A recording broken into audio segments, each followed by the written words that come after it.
इलेक्शनच्या आधी आपण जर बघितलं तर अॅडव्हान्समध्ये 3-3 महिने आधी त्यांना तिथं महिलांना पैसे दिले जात होता। 4,500 रुपये काही लोकांना अचानक मिळाले अॅडव्हान्समध्ये, काही लोकांना तिथं 6,000 रुपये मिळाले। आणि आता इलेक्शन झालं, जसं त्या शिक्षकांचं होतं, इलेक्शन झालं, मतदान मिळालं, सत्ता आली आणि बऱ्याच योजना तुम्ही बंद केल्या। लाडक्या बहीण योजनेला कदाचित आपलं लोकल बॉडी इलेक्शन म्हणजे जिल्हा परिषद, पंचायत समिती, महानगरपालिकेचे इलेक्शन होऊस तर ते कदाचित बंद केलं जाणार नाही, पण ते झाल्यानंतर तेही योजना बंद केली जाणार। म्हणजे कुठेतरी महिलांच्या मताचा उपयोग हा फक्त सत्तेत येण्यासाठी केला, लाडक्या बहिणींच्या मताचा उपयोग फक्त सत्तेत आल्यासाठी केला आणि सत्ता झाल्यानंतर मात्र त्या ठिकाणी या महिलांना विसरून गेले।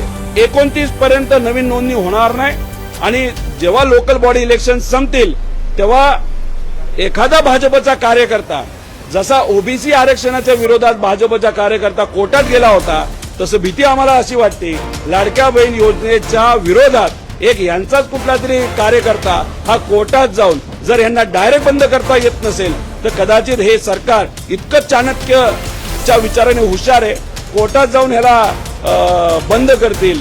पण ही योजना पुढे 29 पर्यंत